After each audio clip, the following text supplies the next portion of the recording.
The views expressed by our guests in the following video are solely the opinions of our guests and do not necessarily reflect the views and or opinions of the Ola 7 podcast show. Viewer discretion is advised.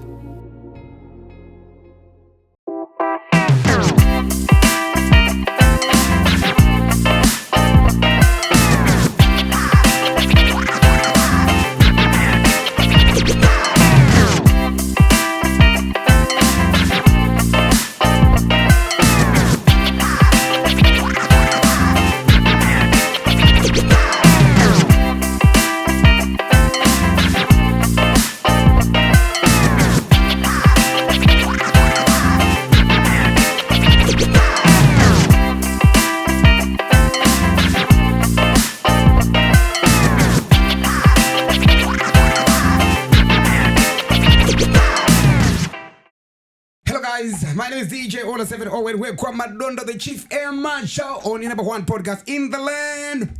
You know the Gino. And on to the Ola 7 podcast. On the trending stories. Yeah. Oh, yeah. Yeah, good vibes. And I forgot to just go to something. Give us something. Like Marane. Marane. Welcome, Mara, to the Mara podcast. Something. Mara, Mara, we're about to jump into the gist, right? What up, yeah. I'm good. How are you doing? I'm good, Jamara. I'm Lakar. Zunzi wandukunira Captain. Zunzi. Tundukunira. Maybe.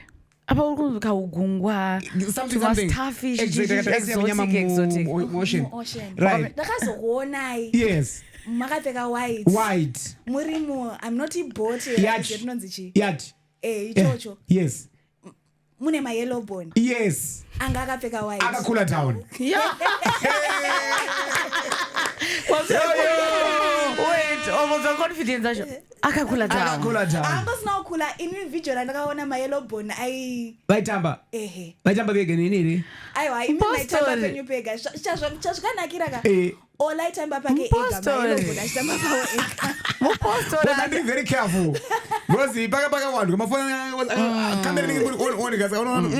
Gantemera kaze. Dosa maitamba mega kamuru. But let me tell you something, guys. About that trip. You know, firstly takaenda ku birthday ya Passion Java. Okay. Ku mbakwake ku Jobek. Wow. Okay. Ya ku 4 ways ana imba yakanaka. Guys mvezo yaka. Ndeyake. Indeyake. Okay. Yegu 4 ways. 4 ways. It's more estate. Okay. Chivet. Okay. Aiwa. Ndoba ipaidzika kafika zvafaro so chichipaifara vanhu so okay. It's a double story. Kwakazara but you know makalad mavet vanhu tichkwake some of those guys end the day. Yeah, kwakwa tachoka chakabaka. Then from takajika by the way. Takajika. Kutonzo kuti dai ndebe kutakura chikafu ndachitakura but anyways that's not my lunch box. Okay, and then that was Wednesday, right? 29. That was his actual birthday, turning 38. Then takazobva vataenda ku Cape Town on Thursday. Wow. Yeah. Thursday man rutaenda pa Cape Town. Cape Town was fire. Yeah. Cape Town kune imba yake futhi Cape Town. Oh. Tena nime dinner Cape Town. Akarongeka zvaka think. Zvaka akasota mngoma. That's all Cape Town. Cape Town was amazing.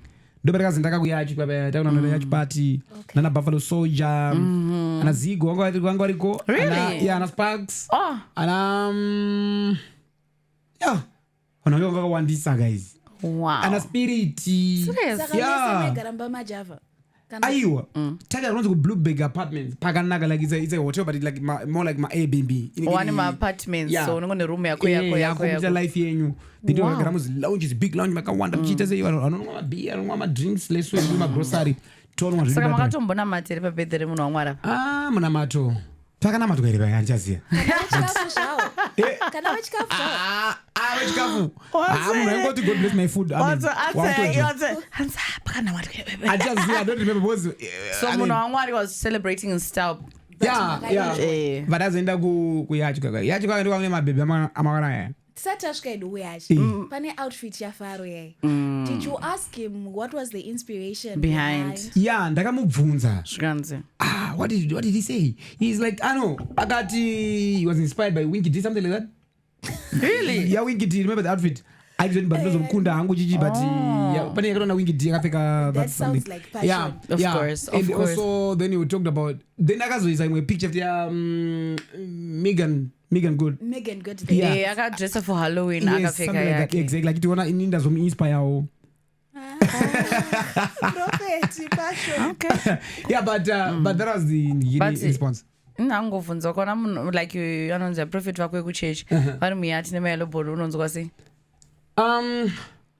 It's random. It's a random. But zvakona kuti uri yellow bone. Pamwe kuri kwapika uri kupisa. Uri mumelo bone ngoti vari kufara zvavo ndaona. Wabvisa your last dollar rakabva. Ipapo eggs but vanhu vakanakirwa. Kokubhoti komadhanza yapo here. Madhanza angu yanga ayakunakirwa plus ndaita kakutadza kuyazobalanza bhozi chaifamba right. No, but Ola. You tell us you're attending a party. We teach you dance moves. No, ndakarwisa paya. Imagine the worst thing is susita kuzvionera pamhepo kuti ndozviri kuita Ola. Pandakarwisa guys, ndakarwisa. Kuti uri kutambira. Waitwa sei? Zvaita musoro. Uchadona mvura. I did my best. Tirikufara kuno ndawaita. Yeah, but yeah, one way gandarese. Ande mayelo bone olakabaona apira kutera yikotera kuti mayelo bone. Vanhu vaizongobvisa wanzwa here. Vana vaye vangosiri mayelo bone chete vangokavakwa futi vana vaye. Babaka ndati kuona dai kwaikwadza kana ndakakwara. Dai ndine maronda. Ma congregants no havasi kuchechi. Ndeve kupi? Ndeve Cape Town. Are they entertainers or friends? Vanhu vakava friends because remember angasiri mdajava chetika tatakawana na boss mashana vanhu vakawanda remember so people were just invite even in there were invite my friends angu guys we I remember I had my 4 friends there stock 4 friends I said guys you should come then ndakazo invite imwe mama baby kana mumo South Africans weikokoka kuti chimbo yachi we have a party tonight and we coming what iwe twakauya iwe same location zvazidaidza friends yenyu usina kuti invite isusu no imamurikupaira kubaizika time and distance wapabata kuti tesikafambirana I think ganda ndorimwe rakaita time and distance yaikwadza patime zvaitika zvinhu suppose ava vanga vari pauber taingoza uber yechi ye50 kana 50 rand ubva tosvika patori and we had so much fun with them but wanaiva vanga kaoma musoro enda iwe ngozera vanga kaoma musoro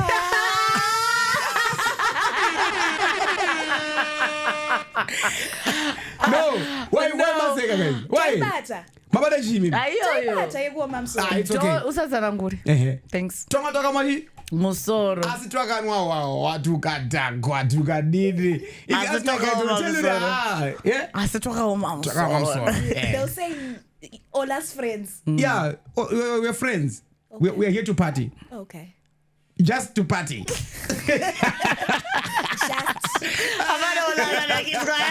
no but it is all I had fun that's all I can say but it is right I ndokuti but papa you don't rasa already we papa kawani like remember so some of my guys were like guys Ola ndipoji stock akwago kari kaji abayo ndoka uri my friends tasaka mokazi ya deep but ukatitora ansiji Bora we guys no we're here to party we're here to drink and dance nothing else and they did exactly that only that yeah that's the mission vasikanoziya zvavafambira right that was the night before the yatch thing and they slept over there kwambokodzera hauna kukodzerwa uchifarwa ina ndakatorara zvangwana itu taingorwa bhuzi tusingadhakwa amene type yacho timatenga baba tusingadhakwa then the following day rekwenda kuyacho macho timu rakada kudhina kuti awanga wachienda wachisara dhira havasi kunza kana any benefitakazoendere kubati takaenda navo avo zviri zviname hazva zviri zviname zvaitomeka sure kuti pati yapera kuti pepepe wanzwa then patakadzoka kuenda asoka appreciate wakachita kuti but you guys munofara because bozi wakavhunduka kuti doro rawaimwa racho raidhura kuyati kwakaenda kwacho zvazviri zvemudenga bozi anga ri yacho inodhura yacho futi muchirwa music kana chitapa wakana hora vana ivavo vakaona hora Marinate. The good life. Yeah, the good life. And they really appreciate it, but you got also disappointed boys. Boys are disappointed, but they were there to party, Ola. You were not clear about your intentions. But if you become, I mean, if you are clear from the get go, then sometimes you then don't put the shit sometimes. So you have to like marinate. Exactly. Bompopera champagne. But wakazonga kurwadza bhozwa kubala pakazonga pai makarad. Yeah. Wangu makeda atakidzwa kawadaka. Wada kunakirwa. It's okay. We had fun. Immediately we had fun. Okay. It's okay. All at school.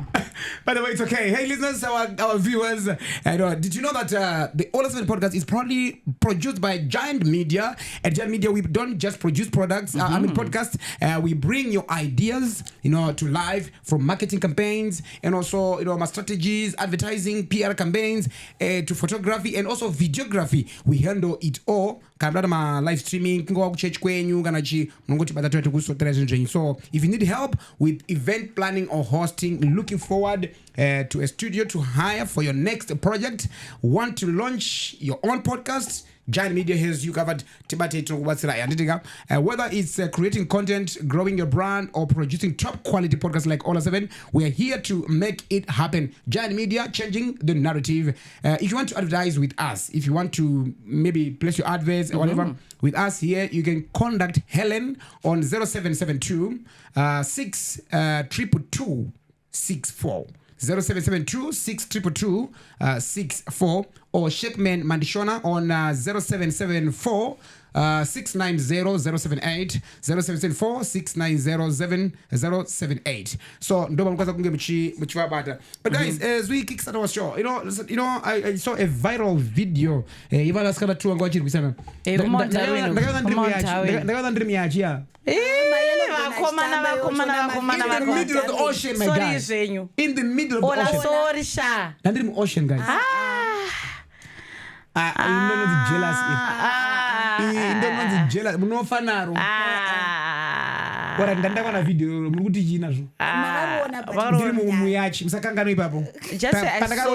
I saw the video only. Kutangatiri bisika zokupa information epangatiri tichona video no kono shokwa. Mamburi bai.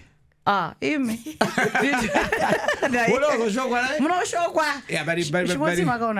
It's okay. Schoolgirls fighting in Mt Darwin spark concern. In recent days, a video surfaced on social media showing schoolgirls in Mt Darwin engaging in a physical altercation. The footage apparently shows one of the girls being pulled and hit by peers after school hours. Onlookers recorded it and shared it widely. According to the post online, the main girl involved attends Chipostori secondary school in Mt Darwin. The clip drew intense attention and concern from both parents and grassroots youth watchers. One upload described the victim as a young girl who was being dragged by her peers, and noted that the incident may have been triggered by bullying. Shortly after the video spread, local networks reported that the girl is now safe, though details about any formal school investigations or disciplinary steps remain vague. It's not yet clear there. So discussions Timboyoti Timbo Yaya and Aisha Panya, let's discuss. Okay, when I saw the video, parents are going to note. Though one is, but parents are going to note. Number one, could record the video. Number two, people were just cheering. Other students, they were just cheering. They were just cheering. Then, one hour she was calm. Chisingaziti pakataka kurekodwa video ndopakatanga nyaya yakatakira somewhere. Ngekatobva somewhere. Vachifamba vachiteze vachienda. Then uya izitomonya aita boza ari kuona kumusapota. Asasangana na manyushi. Ari kuona kumusapota. Hey vakapenga chichichi anditi kachita zvari kuita zvese. Ndova akatsinga try several times. Kuda kudonedza mwana wake murova zvichiramba. Uya chikuti it's okay achifamba. At some point akati ndo kuripotera kune vabereki vako something like that. But uyakaramba achita sei? achingouya zvokuonererwa kunonzi kuonererwa anonzi manyemwe nemunyama zvinoda kutiza manyemwe edhongi inoda kutiza nebhagiti pachigare because unoona kuti asvika pane vanhu ndozvaita uya saka akazoona kuti zvaakuenderera ndakazona akazodzikisa bag akati zvanyanya ndo zvandoda kuita vanhu mulife mangu ndobva atakakudhaya asi uya akamboti uye tinga akazorwa zvenge 2 zvokufesa pakati izvo zvinonzi zvimbokoma ukatarisa musikaneka haarwe pachisikana anorwa mafacefacemanorwa mafight makandro efaita ngasiri chibhubhuyaiuya pane pamwe musikana yakazongodaika bhanzi pane pamwe paakatomonzi bhanzi ndikati chapakarwa munhu she was angry and I can understand why because she had been provoked for a long time. You're trying to reason. And then honestly, even vanhu vaichiya vacho, you know, they're triggering it, but she never break. But she tried. Utanowanza kuri. Because vanhu munada ngoroho. Akuenderera. Fika ndikokuroverai munhu. Zvipere munyarari mende kumba. Ende vapedza vai vakakutofarira uyarova futi. Uona vanhu. Vadaona dhudhu. Taiti dhudhu kudara bozi sisi takakurira chifudza mombeka. Taizoraitsa mazamu ramai wako. Zamu rava mama wako. Oriputsa. Ponzi putsa. Aiwa ndakaputsa zamu rimwe munhu ndikarowa. Wakarowa usingaiti? Andakazomudzosera mbicha. Asokarowa. Asina ndarowa. Right. Aiwa ndakarowa. Pane anozokuda zvongoti putsa. Uyo vanoputsa fight yo vati. Wakaputsa zamu ramai wangu inini?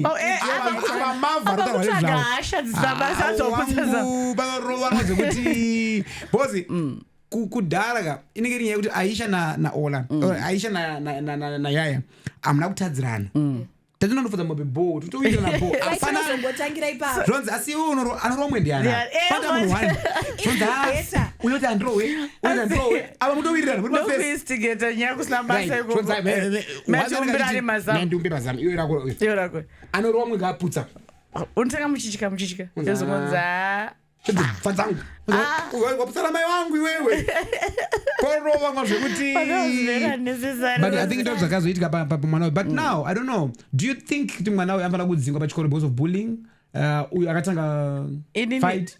To some extent, I feel like there should be certain terms taken by the school. Ari public food because Zimbabwe video rakapostwa.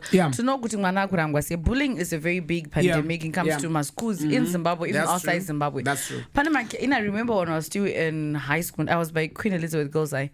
My case, my schools were in out kind of yashika prince.quite kanya. Pani mwana izonza account kampu. The story made headlines, and it was said it was triggered ninya the bullying. Especially my single sex to schools and ndikunyeba kuno bully wa vanhu. Zukudaro. Vakomana nomusa mvura muchemba kuita zvokupusa. It's that bad.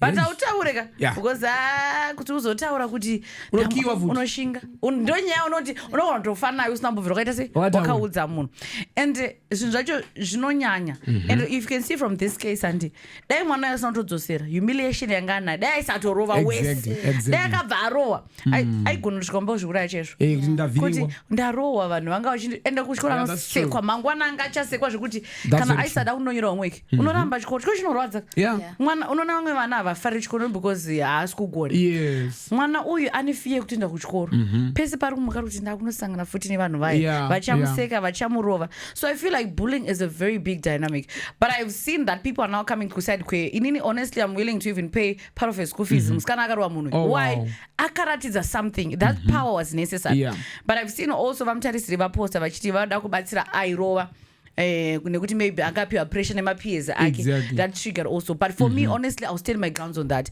I do not support bullying and zvikanzi angapiwa pressure you don't get pressure to do something wrong to somebody else. Now that's bad, but dai vamutarisiri vati tichamubhadhara school fees hatisi kuramba school fees mwana ngaawani it's good but ngaachipiwa punishment iri public atichaziva kuti kana achanhonga mapepa kusvika chikoro chipere ngaanhonge mapepa everyday kana achapolisha bhutsu dzevamwe ngaaite why zvinomudzorere school fees ichabhadhara hatisi kuramba mwana ngaabatsirwe but ngapapiwe punishment yemunhu akatanga nyaya kuchikoro waionapiwa punishment yoenda kugarden yekuchikoro when we were tichikura kuti handina kuchikoro wedu kumusha wainoridza garden every morning before chikoro chatanga vamwe vari kufazha imagine kudidza garden makuseni unyatso make sure kuti zvinhu zvese negwara uchimonitwa unongofila kahumiliation kuti hey vari kundoona ndichididza garden chichichini maclassrooms vari kundoona. I think zvinenge zvakanaka kuti waitwe mapunishment mameasures anotorwa nechikoro, but also sevabereki I think vane a role to play. Yes, true. Chikoro chine role yacho, but vabereki vane a role to play as well, kumake sure kuti vana even ukaona kuti mwana ndo ari kunzi akonzesa nyakanyaka dzakadai so ada kumboreprimandwa kumba yoyo. I don't know about corporal punishment amene kungira sei kumba kumba kunofanira kurowa munhu. Ini nangu kuti achodi kumba aikumba gakurowe munhu ngarowe kumba. You can't do that. Zvakaitika pamwana yayo zvekuti akati ndokutaurira kune vabereki vako and uyo ai-instigator she didn't fear. Exactly. Inini izvezvi mukanditi ndokuudzira mai vako kudzikama kana izvezvo inini nezera rangu ndinomiswa kutoshaya kuti ndiri kumira sei kuenda kubhadhara rente dzangu ndega. But inini my question to you, Aisha, do you think schools are doing, I mean schools in Zimbabwe are doing enough to prevent or respond to issues to do with bullying? I don't think so, because izvezvi right now we have this case, it has gone viral, it's a national thing. Even ministry chaiyo primary and secondary education, they haven't made any statement about it. They haven't I haven't seen it. Like, so it's very quiet. And I remember when it case yangeripo yakaita vhara yemwana uya akararwa nevana vechikoro futi. That's bullying as well. And sexual assault. Bail so that they can take their exams. Ndozi zvati kuti ndozi because bullying manje kumachikoro kana iri mixed inotanga even pakurovana pakubatwa mazamu nemaboys vati kurei votiza. A lot of things happen in as a bullying, and I think my schools also anofanira kuisa ma-measures, but also kumba kwakakosha futi kuisa ma-measures. Kumba ukuka munhu agara pana vabereki vanotobhosta kuti vanawo mabholi kuchikoro. Exactly. Anotozviziva kuti uyu kwava mugone kuchikoro. It's not good. Is it a good idea to say mwana akachicomplaina kwauri kuti mama ini ndiri kurohwa kuchikoro ubva mutidzosera? Haugoni kudzorera rero. Is it a good idea? But usually that's what parents say. Even but is it a good idea? It's a bad idea to a certain extent. I think alright, mwana akauya achiti ndanetsa naningi but haugoni kudzorera here. Yeah, obviously ndozvinotaura mubereki wese. Mubereki adi mwana akapusa, but is it a good idea? Bosi kupusa kwacho hachizoti kurusvika papi zvakakosha, it's two sided. Zvakakosha kuti mwana akwanise kuzvimirira. Sezvakazoita musikanawo. Akazozvimirira. Nyaya bvayaita sei bvayabuda zvakanaka. At the same time, violence is not always the answer. Right. But violence is an important answer to some situations. It's always two-sided. Thank you. Now let's take it a notch higher. Let's move from bullying ekuchikoro. Let's go kuvanhu vakuru. Yeah. Tinobulana pa social media. Right. Be it on social media or even physically. Right? Physically, yaya only dinner. Ndomnyararira. Ndapa example yaya because ndiri murume. Yaya mukadzi. Oh shit. Ondipusha. Ndomnyararira. Ova kudai somsora. Ova njokonya. Ndomnyararira. Uzongomuti. Ndiri kufamba zvangu chiza ndiri kuita. Ova yabva nditi chakati. Ndomitra easy. Uzongomusanganisa. Ndozokoti but ukala munhu uyo. What size? Ndozongomba mazenya mamwe ngoti magwalanga ngoti ndanga chakwata nokafeza ize. Inganzi mosha. Self defense. Self defense. Is it a bad thing? It's self defense. So when she then goes to the police, this is a self defense kupapurisa. Chef and munosungwa. reports to say chef munosungwa. ndarohwa na ola. Mapurisa ndoskachita my investigation. My investigation dzatanga dzakachena. Musataure chirungu cheinvestigation. Chef anosungwa.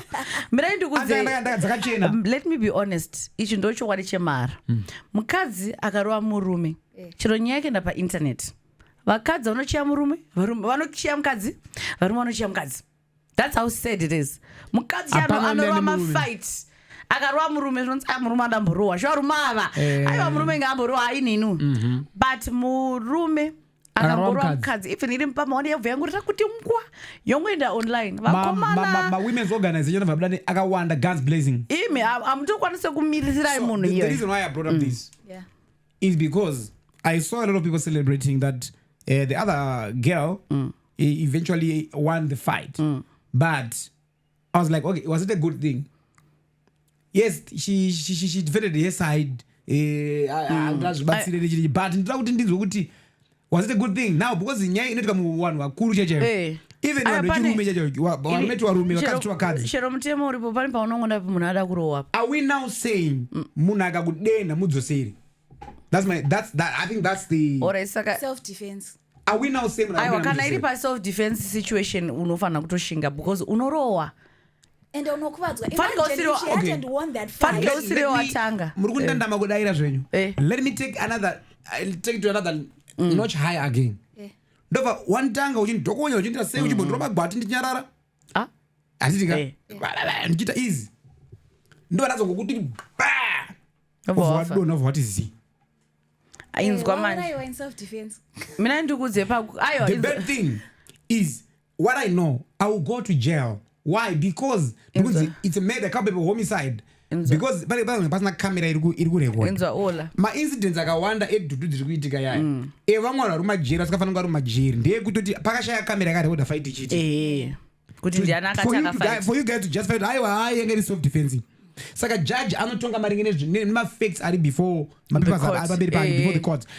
asi akaona such I'm sure kuti akatozongosundidza plus vanenge pakuda witness mina ndikudzi ukada kurwa nemunhu tsvaga pambombera pane witness panogona kukubetsera but muri ukuda kurova munhu ani musamboti even vakadzi kuti ndida kunomurova manchikudzaitipe mari usaendere girlfriend yemukomana wako muri 2 because ukamurova akakwara kana kuti akafa unosungwa iwo itoti ngatisanganei kana pajoiner seat handi wasangana naye uchimudzako mashoko uye vakutanga ipapo gakuru about 3 mambam usadzosere ipapo chimborelaxa ngwa usadaro ngwa ufozomuti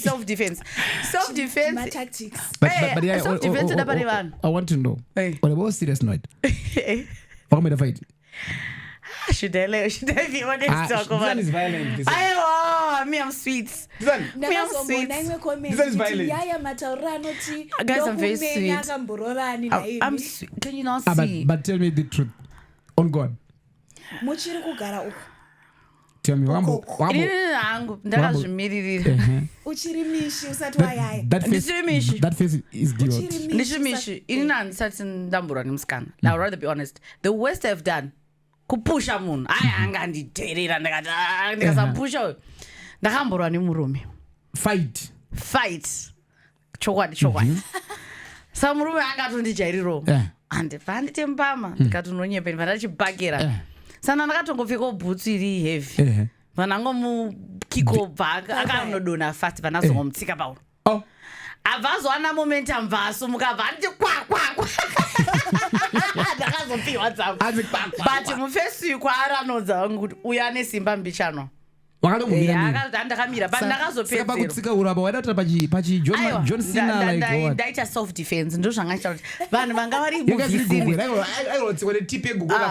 muvicinity vakaona kuti iself defense kozi ini ndandisi ndakatanga ndogona ndaitaura pakumashoko anotangidza moto but ndakubata munhu okay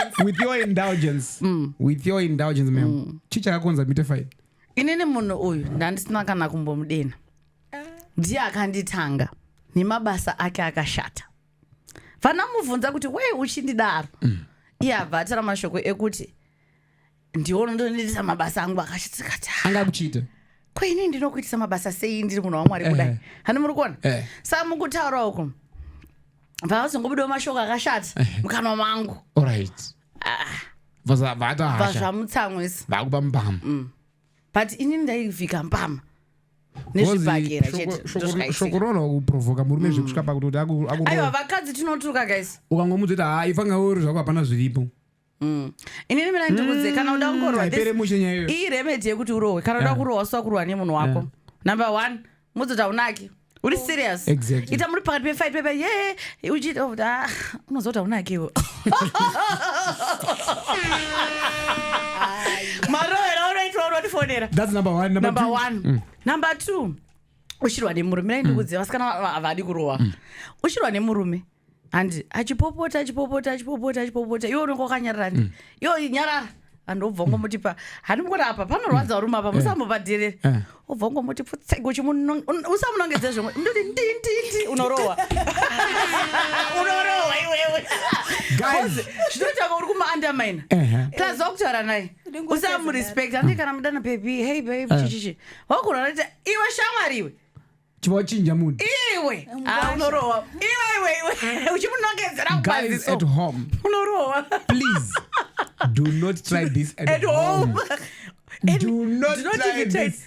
If your partner akarwa newe iwe chingoshinga ngoti shingirira. Sorry sha. Ma-advice aya mukanyanya watedzera guys. Munorowa. Ini ndokudza ichinu chemani. Ini nandife futi ndakarwa. One thing from that incident I learned one thing. Varume vane simba vanhukadzi. Mukona varume anogona akaonda. Anogona ari mupfupi. Inini ndiri muslender repawo. Imi. Musarwe nevarume venyu. Kana murume wakachikurova report kumapurisa kuti ndozvikuitika.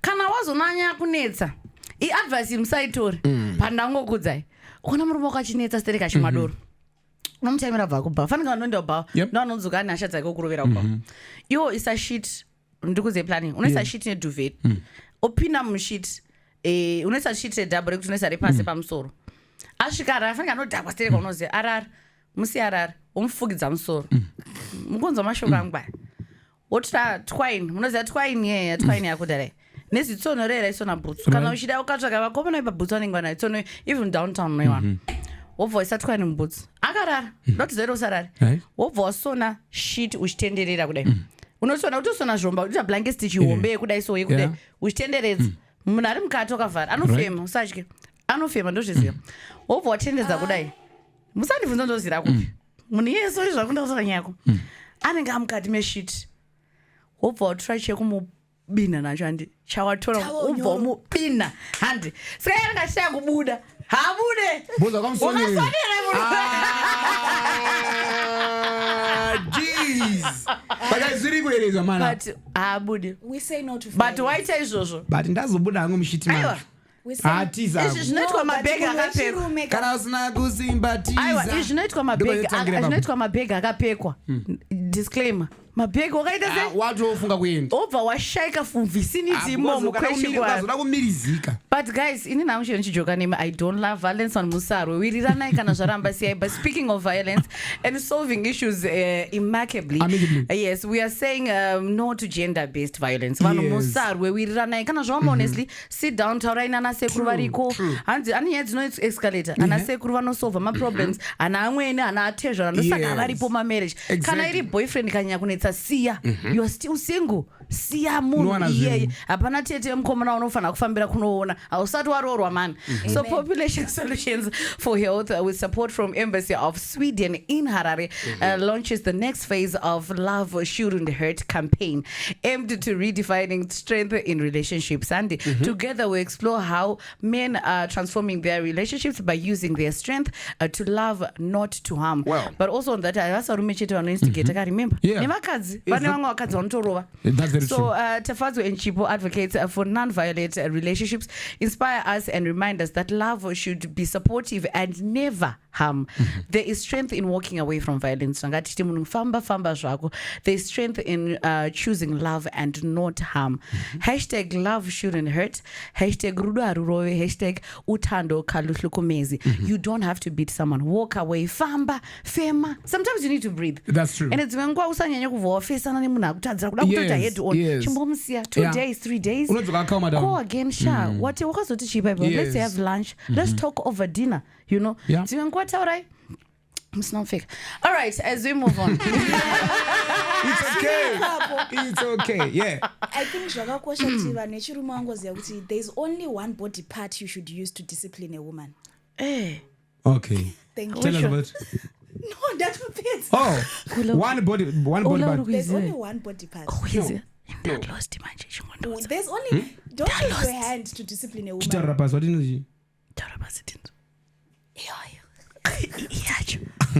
You guys are crazy. It's okay. It's okay. Yeah, but guys, there's a trending story. When you talk of trending stuff, this one is really trending. Prophet Magaya, you know, we're in court yesterday. But then Mama gave a $500 bail. Okay. And the bodyguard as well, a $300 bail. Okay. I think that reported as well every fortnight per Waterfalls police station. All right. So Magaya vari kupomerwa mhosva ka Oti Magaya, founder of PhD Ministries, along with madzimai wavo Tendai na bodyguard Tatenda Chingao, are currently facing allegations related to fraud and sexual misconduct. Authorities claim that in 2016, Prophet Magaya, together with his wife and 2 others, encouraged congregants and members of the public to invest in land projects in areas such as Chishawasha, Norton, Mutare, Ulawayo, Kwekwe, Akchuras, Ruwa, Manyame, and also Nyatsime. The initiatives were said to include housing, farming, beekeeping, and mining projects with promised returns of 50% within 6 months. So Prophet Magaya is reported to have used a farm rented from former Reserve Bank Governor Gideon Gono to show potential investors that land could be allocated. During church service live broadcasts on television, he also referenced Genesis 13 verse 9 to explain the projects.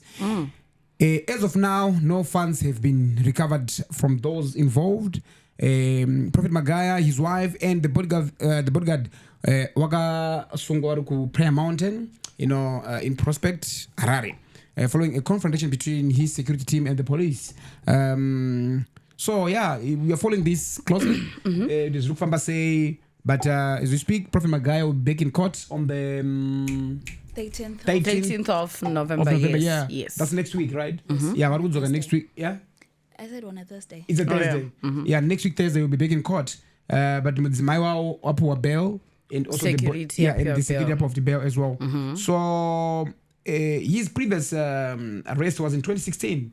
Remember? Yeah, wakambo tisungwe in 2016. Exactly. So I don't know kuti zviri kufamba sei. Then pane mumwe futi, the other girl who was saying she was raped, but now has taken it back. She's now saying, ndakafurirwa nemajournalist. I was coerced. Have you been following up? Yes, I watched the first video where she was describing how she was assaulted. And then I watched the second. What did she say? In the first video? Aitakapiwa mari andi. Lekutakapiwa mari vazoenda kuroom, if I'm not mistaken, right? Yes. Vazoenda kuroom. Prophet vabuda here vachienda mino kuroom here. Vazomudedza. Yeah. Vachinziyo atira vanga story na kusimira. I think that was what she was explaining on that Then video. The next thing she said, Najinyepa. Yeah. But my question is, I don't know if it's a current video. I'm still here to do research on that. Yeah, because now on social media now, pakuta ma video ata resurface. Akambobuda kudhara, even remember imwekoye musikana so white, auna chichi something. Pane call futi andava nazo ayikunzi achitsurwa achitada mari ere musikana achitsurwa achinzi you don't have to ask me money unofanira kuti date. Exactly. Yakudzoka now. But it's an old video. So I'm watching a smear campaign sort of kuwedzerawo zvimwe zvinhu zvakanga zviri kuitwa investigation. So it will then cause a lot of confusion kupublic kuti okay nyaya yacho ndeipi pari kunzi allegations erape saka ava ndo vere rape victims also, like with this case, the media was on Monday. The media and the public were told to get out of the courtroom. Okay. So no one really knows the finer details about these allegations and against Prophet Magaya. We don't even know, is it one rape victim? Is it many people? Then today I heard that yesterday I saw it on ZFM page. They said kukot ranzi media imbobuda so that to give privacy kuneve mama rape victims acho ese. It's for the sake of the rape victims. Yeah. Wow. Because you know what? Yeah, that could be right. Because remember, Magaya has a huge following. Yep. And it can also lead to even social media bullying. A lot of if they're true or not. But yet we are still here to prove who are guilty or are innocent at the same time. But also I think there's this trend. I'm going to I'm sure. Touch not the anointed ones. Touch not the anointed one and stuff. So, but it's not to go. Kuti vamwe vana vekuchechi vanokachiona sekuti baba vari kurwiswa then kwete vamwe vanhu vari kusaidhiri kunyika vari kwachiti zvofanira zvidaro vanenge vasingazvibhelievewo saka but ndobhelieva kuti there's always two sides to the story kuti pane nyaya iri uku nenyaya iri uku zvinogona zvineka element of truth but zvisiri izvo zvakaitika zvinogona zvitori a false thing.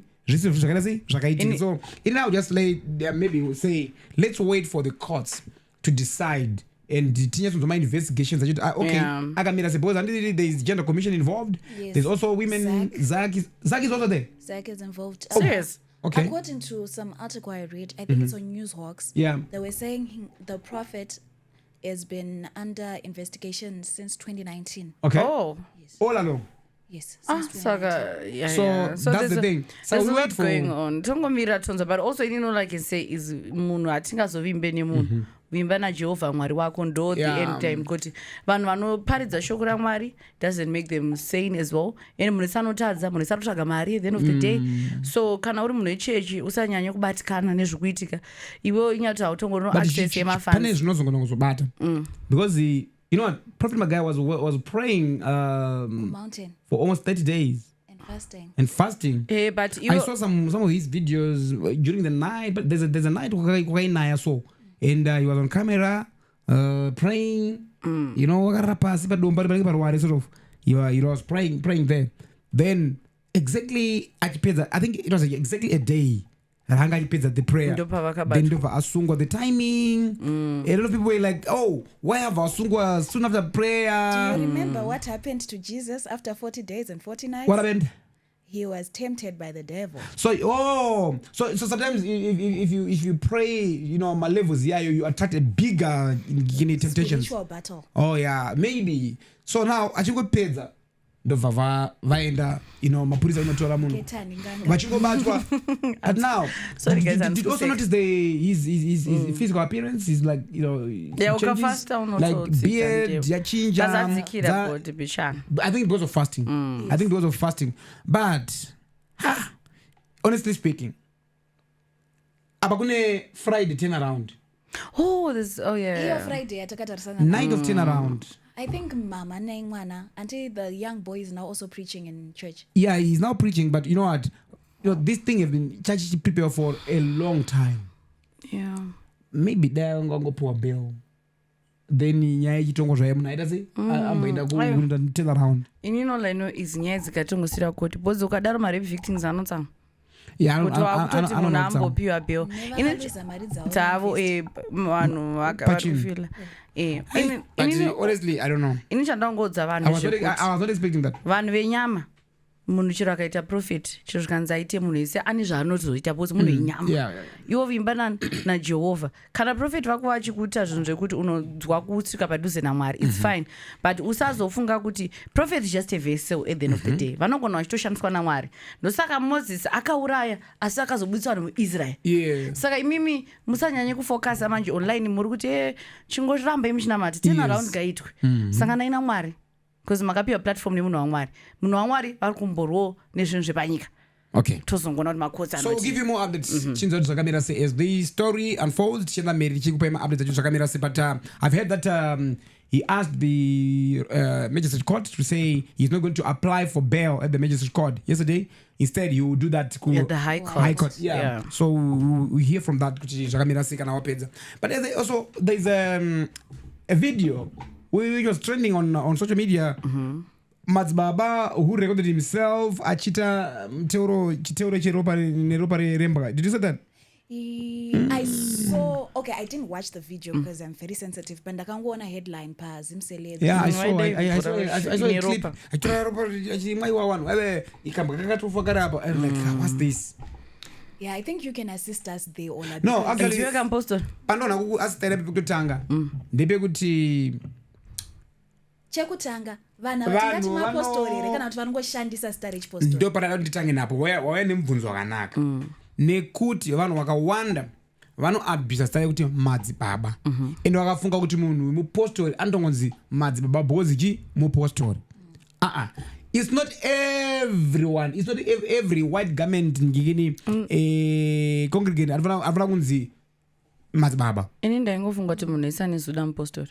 No, even komarange. Sure. Komarange. Avaswana madzibaba. Vekwana mgodi avaswana madzibaba. Papa explain papa ndazama ndira ku explain. Vekamarange avaswana madzibaba. Vekwa mugodi avaswana madzibaba. Vekwabatwa Jehovah, vebatwa zvipupu zva Jesu vesa avaswe madzibaba. Vanhu vemadzibaba ndeve Johan Masowe yechishanu. mukunzwa listen ndo vana ore kana uchi madzibaba uri fair tuchi kwakatotangira kuti tunzi madzibaba kwayo Joan kunonzi madzibaba patron madzibaba tami madzimai yaya uri kunzwa here pekutoti izvozvo zvinoitwa kuJoan Maswechishanu not any other.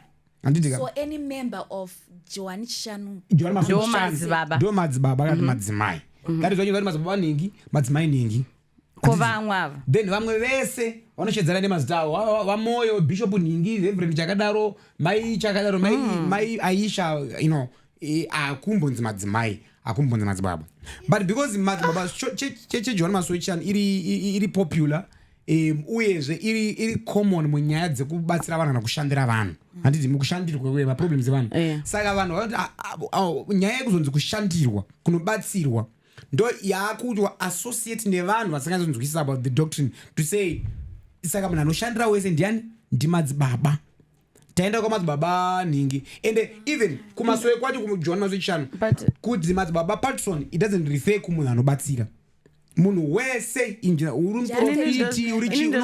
unofunga kuti and I thought the word madzibaba just refers for respect kuti madzibaba nemadzimai it's a way of respecting but haisi selected kunzi ava inorespecta madzimai Aisha ndoti muprofiti ndona madzimai but vanhu vekunze vasiri vekuchechi vasinganyasonzwisise vanenge vachiti aiwa ava vanonzi madzimai yaya saka vanoshandira avana madzibaba patron bhozi vanoshandira madzibaba azvirevo munhu anoshandira it's just a name. Alright, moving on to the next church member ndimadzibaba moving on to the next question imi muchechi kwenyu munobatsira nei bhozi nini mapostori kumasowe eJoan Maswechishanu akushandiswe anything chine blood ndo chinhu chotanga but ndinoza munoshandisa zveropa zvakatoshamona mvura ine muteuro ndo matombo akasiyana emumvura yae dzinonzi nombo dzedze dzonzi nombo is just from dombo nombo ndodzizira kunodo wangu anditi saka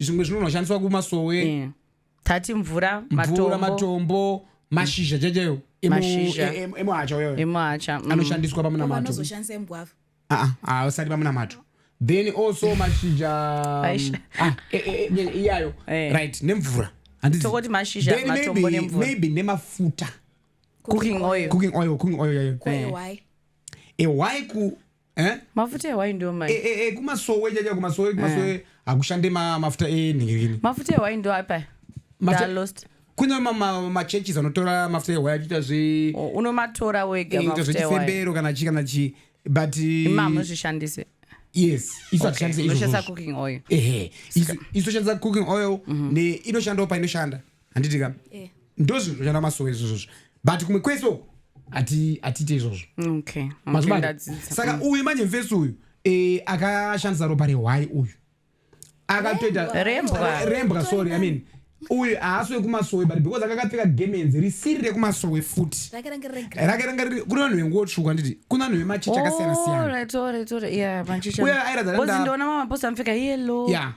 kumasowe hakuito zvemhiko zvemhiko tota fight back ichi hatite kumasowe izvozvo hakuna backmasowe Joan Maswechishanu aite izvozvo but this guy asi kungotsvuka vanoita todzosera chichichi vanoita izvozvozvo isu kumasowe hatite saka maitraita mufesi airatidza kuti iye munhu wekungotsvuku or something like that maifambiri aita dhiri rere saka it's totally different from side kwedu isusu maivata saka kuti ndikupei saka maitraita mufesi uyu baba this video neropa rembwa nechinechi it's not even allowed kumasowe kuJoan Maswechishanu saka vanhu vaingoti madzibaba but ndazonzwa ndarotsvagwa neSPCA ari kutsvagwa neSPCA toda kuti taza ari kuwana munhu ngaawanikwe fast munhu ane gidana madzibaba because imbwa yakafira mahara here because it's animal cruelty munhu anofirei panyaya dzembwa yaniko it's a lot inangu personally I've never been masowe zvokuti ndingazive zvakawanda I think I've gone once maybe next time I would love to come as long as I want to come I love the music asinosungaduka like I can we have my hand osungaduka it's fine ini ndoda zvokuti masowe I don't mind but also I think kuti nowadays with the more vanhu vakuita poverty nekuzoda kunyepera kubatsirwa vanhu vausingaziveka you need to be careful that's why ndabvunza ola kuti ndezvipi zvamunozivo zvinoshandiswa because nowadays unoona munhu akabvunza aenda kumasowe apiwa zvakati apiwa zvakati at the end of the day ukatoswa kuti zvinizvi zvichizvekunamata here kana pane zvavakujoiniswa pane zvavakuita zvavakusanganiswa nazvo. So I think you need to be careful nezvinhu zvamuri kuitiswa even kuvanhu vamuti mapostori pane vamwe vatotovawo mamadzibaba itowo uchitaka kushangamuka pane paunofanira kuvhunza. I remember pane nyaya futi yakaiswa patiktok yemukadzi anga nemwana wake aida kufa mwana wake akazofa so she posted achichema achiti zvoni handizoni ndakatadza here nandiri kuSouth Africa vanoenda kuna madzibaba anobatsira vasvika hanzi vakandipa hanzi yainzi mafuta ekamba here hanzi uyu wati yembwa a lot she had a lot hanzi ndapiwa zvese izvo zvakandinetsa bhosi handisati ndambopiwa zvinhu zvakaita se but mwoyo wangu wakaramba ndikatadza kushandisa pamwana wani so mwana wangu ashanda akufunza kuti imhosva yangu here but inyaya kuti handinizvizivi handisati ndambosanganiswa nezvinhu zvakadaro wakuswera uchitsvagidzwa pacho unongoenda kunhu enda kunhu kwaunonzwisisa ende before waenda kwanhu wacho ita a bit of research plus vhunza ini I think kuvhunza kwakakosha amati iri tsoka yekamba makaiwana upiko kamba you know something like that before watoenda kanyazonzwisisa kuti kumwe kwacho kwada kuenda pamwe kumaswe ari genuine zvishandiswe unonobatsirwa zvakanaka pasina zvinhu zvakawanda. I think now we know takufanira kuti kana kumapentecost ikoko futi kobvunza zvakawanda zviri kuitika dhina iri matiri chavakaimba shuwa inini ndikatenga dhina rikasakaimba komona panoshata inangu ndakazvimirira ndazotengabozi dhina nendaritenga $100 ndatenga $100 dhina richinzi richandendisati padhini wani kwendadai izvozvo zvinoitika but anyways tangoti tingotaurwa nezvazvo kuti guys be careful musazopinde panhu vasiriwo machechi asiriwo muchivharwa nanhu asiriwo again ndakuti tipataure pa but as well as we move on do you remember the guy wenhingirikini ED Huchi? I remember. Akatanga ne Huchi. Angakaripa window. Yeah, about a year ago, ED, I mean, the Prophet Magaya, Sir Wicknell, gave a Toyota Aqua and $2,000 in cash to Bobby Makaza, an ex-convicted, known for coining the phrase ED Huchi. Unfortunately, the car stopped working after he failed to service it, and all the money was spent on a woman he planned to marry, who later left him. He says he now feels embarrassed to ask Sir Wicknell for more. What do you think about this? Do you think Sir Wicknell should give this guy another car and money since the money akaenda nechimoko and imacharidza kuservice? But Sir Wicknell apa nukatutu wakawanda. Not kafupi chete vanhu vakawanda pamaseconds ona mai mutukudzi remember pakaitika accident vanhu vari kupiwa 2 vanhu vatotorwa maround 2 even munhu wekuchecha topiwa kuti maround 2 havana problem nazvo vanonomisa kuti ED Huchi kungoti hatizive kuti vanhu anotiseva pamberi paWicknell but according to him according to him handiti even say Wicknell pamastatement vanondonyora kuti ED Huchi and the guy uyo kuti ED Huchi wacho iye aripo Huchi baba ndikuvaona vakaburitsa musoro vachiti Huchi baba so I think zviri selective tichangoona kuti vachawana here but ivo vatazosevisa mota nekuzopa munhu azoenda topa zvavo bhebhi mari exactly wamborangarirwa wakupa hako bhebhi mari exactly. So before we take the break I just want to remind everyone our viewers that remember we've got this crunchy but soft melt in the mouth ma biscuits and ma Dell cookies ma crunchy atetichiga inini manda ndakazoatry nemukaka aiwa zvinoita ayo nyeyo munhu ari kuzvizira kuzviziva zvinoita ane uniform quality and also no compromises, no shortcuts. Recipe doesn't change, but Aisha, can you tell us about this business? Can you give us a good recipe? All right. Yep. So you guys think my cookies are not godliwa kuti shwara. I am a tunozichi tuvana tuya tunoenda pa YouTube chinotsvaga zvinhu. Okay, so I was on YouTube and I came across this recipe, no bake cookie balls. Okay. So what you have to do with these Dell cookies is you crush them and then you mix them with cream cheese or condensed milk. Okay. And then you roll them into balls. You dip in chocolate, then you put in the freezer until they're coldish. Okay. Anonaga my balls, Finish. Big bowls. They're nice. It's a very nice snack. Recipe. Especially to serve as dessert. Okay. Yeah. Wow. So you guys must know it's a new recipe. Please try that. mombo roll up muri paden maka cooler down madeo cookies. But if you want your madeo cookies they are available in Pick and Pay and Richards, Masvingo, Gain and Metro Pitch Hypermarket, also Global Mutare, Sai Market Bulawayo, Greens Bulawayo, DCK Bulawayo, and if the shop near you, if Isina, you can just call them, on 0784 313 499. That's if you're in Gweru, 0784 313 499. Also in Harare, 0715 085 316, 0715 083 085 316. Then Kobulawayo, it's 0771 059 506, 0771 059 506. Kumasvingo pa 0712 630 492, 0712 630 492. Ndo pamunokwanisa muchi bata ipapo if you need madeo cookies enyu. Okay, enough about cookies, guys. Enough about cookies. Oh yeah. Now as we move on, Gorimbo suffers setback at UFC Vegas 110. Themba the answer Gorimbo recently faced a tough setback in his career. At UFC Vegas 110, he went up against Jeremiah Wells and despite a strong start, lost by unanimous decision with judges scoring the fight 29 to 28 in Wells' favor. Gorimbo displayed skill and determination early on, dominating with grappling and top control, but fatigue eventually allowed Wells to take control. This loss follows a harsher defeat in December 2024 when Gorimbo was submitted by Vicente Luke. I remember. I don't know if I pronounced that well. Or Luke. I don't know. You did well. Right? Okay, great.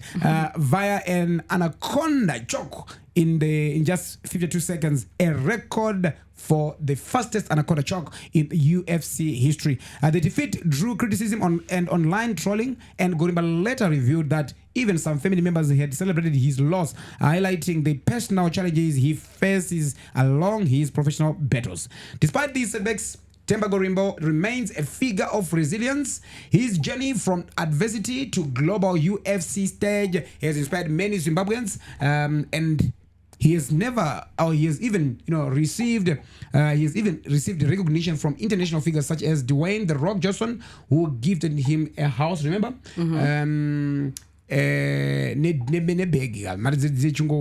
while the road ahead would be challenging, Gorimbo's determination to bounce back continues to make him one of Zimbabwe's most prominent combat sports athletes.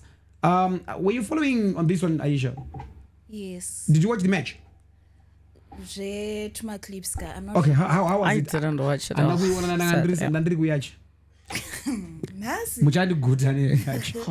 Take me back to Yatch. No, Themba Take me back to Cape Town. Themba did his best, but at some point, on some days, there's just someone in the ring who's better than you.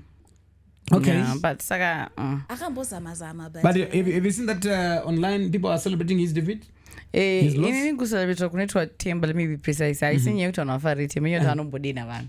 Anotuka vanhu. Saka vanhu manjewo kana uchimbota ukangoita kameja kana kangodai vanokuseka. Kana uri munhu wekuti let's say you don't. Angakusekwa na Sir Wicknell. Kana usiri. Wakupisana na Sir Wicknell. Like Themba na Sir Wicknell. Azvona. Themba na Fadza Imael.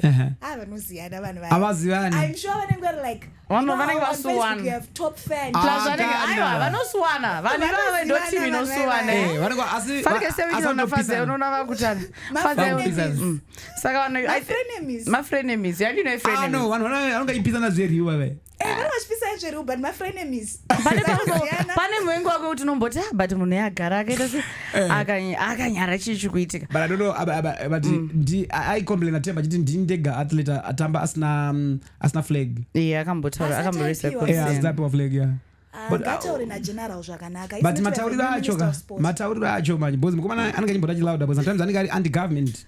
So the guys will be like, so if you are anti, then sometimes maybe you want to please your masters. Themba has frustrations and he has issues that he needs to address with whoever he's supposed to address them with, which is the Ministry of Sports. Yeah. I once hosted him say that the way he then. Okay, it's all about how you deliver your message. It's important. The way he expresses himself. It's like and he's doing it on social media. Yeah. Madaraya I'm sure ukaenda kuoffice kwawo ukanogara nawo pasi ukavatsanangurira I've done this, I'm trying to do this is my vision. And vanotokunzwisisa unoziva. I've noticed maybe under a bit of management inokwanisa kumubatsira kuti aite zvinhu zvacho, not the people at the top vakumusoro kunzi toda kugara naminister Sanyatwe izvi tika pfura nekune majuniors avo his community tokunovharwa panze asi tikunzi tasangana nawo paground towati minister tikukudai podcast. Exactly. It's an automatic panogona pane that gap some hurdles pakuda ku but I was saying I think Themba wacho he needs a communication team. PR. A communications department. PR team. It's important sometimes how you say things can trigger a lot because sometimes unokwanisa kuti auskuda ngoti shandidiwe because someone will know, you know what, at this moment we are not reachable, but with future events will come through, right? So I think it's important how you relay a message, and also ukada kungozoita kinyavuka vanhu vanongo reply the same. But me personally, just moving on, as a fan of female presidents, currently what's happening in Tanzania is very puzzling. Tell us. But Tanzania held its general election on October 29th, 2025 to choose the president, parliament and local councillors. President Samia Suluhu Hassan of the ruling CCM party was declared the winner with over 97% of the vote. Extending the party's decade long 10 years ago. The vote, however, has been highly controversial, leading opposition figures were disqualified or detained. And critics argue the election lacked real competition. Following the announcement, protests erupted in Dar es Salaam and other cities, prompting curfews, internet disruptions, and police crackdowns. Reports of injuries and possible fatalities surfaced through the government, described the unrest as isolated incidents. Analysts warn the landslide victory raises concern about Tanzania's democratic credibility. And while the government emphasizes continuity and stability, international observers are expected to release reports on the fairness of the polls and the handling of the protest. For now, President Hassan begins a new term, promising economic reform and national unity. But the protest reveal underlying political tensions that could shape Tanzania's future. By the way, if you don't know, Tanzania president munhukadzi.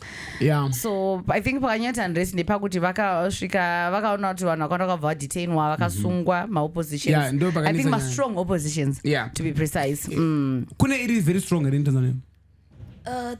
The one guy Ainzi is a strong contender wacho angari mjeri during the election. Before apina mjeri, was he that strong? Yes, should be, because I think so, because you never. No, but no. I agree my levels.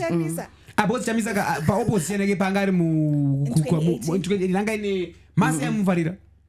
It's a fact. So yes, he was very popular with the young population. Like in Uganda, you know, there's Bobby Wine. In Bobby Wine, people love him. Yes, that's so this guy, I'm forgetting his name, but he was popular with like the younger generation. Yes. You know how most of our populations is the youth, so he was popular with those guys. Let me just check his name. So ndakazonzwa akadetaina vanhu vakati wandei, but vamwe vari kuzoti haasaka zvasiri free and fair, but despite all that she was declared the winner. But even like the SADC observer mission, it said the election was not free, it was not credible. Oh, they said it was not free. Yeah, but it's also the same thing that happened with us in 2023. But do you think anything is going to happen? Do you think anything is going to stop his reign? Her reign? She was already inaugurated. So... But and it's always like that. SADC says something, then okay, we have read your observation, and then life moves on. Yeah, it's already moving on. Yeah. It's already moving. But also, the protest because I see why Pisa Zimba. Yeah, I think Diamond I saw him removing my post. Yeah, he removed all the pictures. The president. But I think now he's safe. I think now he's safe because the president winner. Declare what's like call my shots. Change. Saka chimoto chekuti people were protesting. Chatopera here. Because kana mnatopa nyanga. Malozo ndo zatopa ground. Unless protest ini zvayakwanisa kuchinja. Tinozongoramba edu takashinga. But the president of Republic of Zimbabwe, Mnangagwa, sent out his congratulatory message. Vice President Chiwenga attended the inauguration. Vakaenda ku inauguration, so ndo mamiri akaita zvinhu ku Tanzania. But now stand by for the comic elder Mukomana weRaptor. He is in the building. Mukomana weRaptor enda kupisa mukomana ane 150 achiri mukomana here vakomana ukona kuti unoadresa zvisiri akazobada nemwe baby munhu ane Raptor wakati mukomana saka mimi timbonzoti pari kupinda ita vamukomana weRaptor vamujaya vane taisa va that's fine but kavaka kokanga to boy something I say something va comic elder ari kuinvest ari kuinvest get msiyasa some game ari kuinvest investment ayonzadaro it's an investment it's fine so stay tuned, we'll be right back. Sorry, I've got something to say.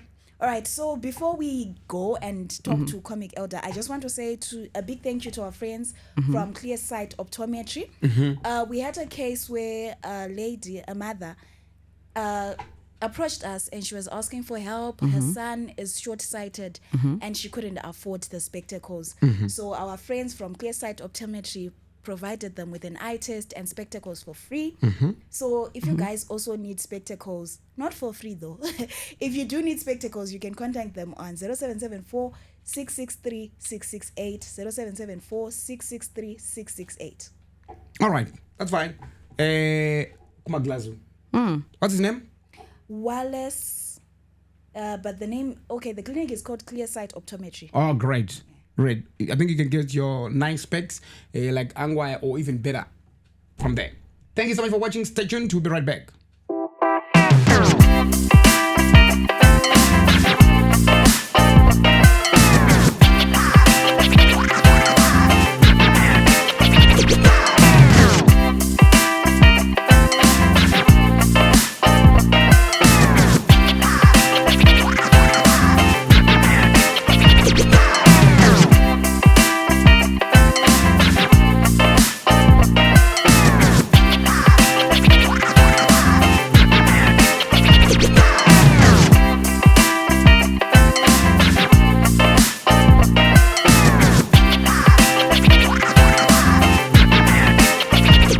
Welcome back to the Trading Stories. Like I said earlier on, Comic Elder will be in the studio right now. He is with us in the studio.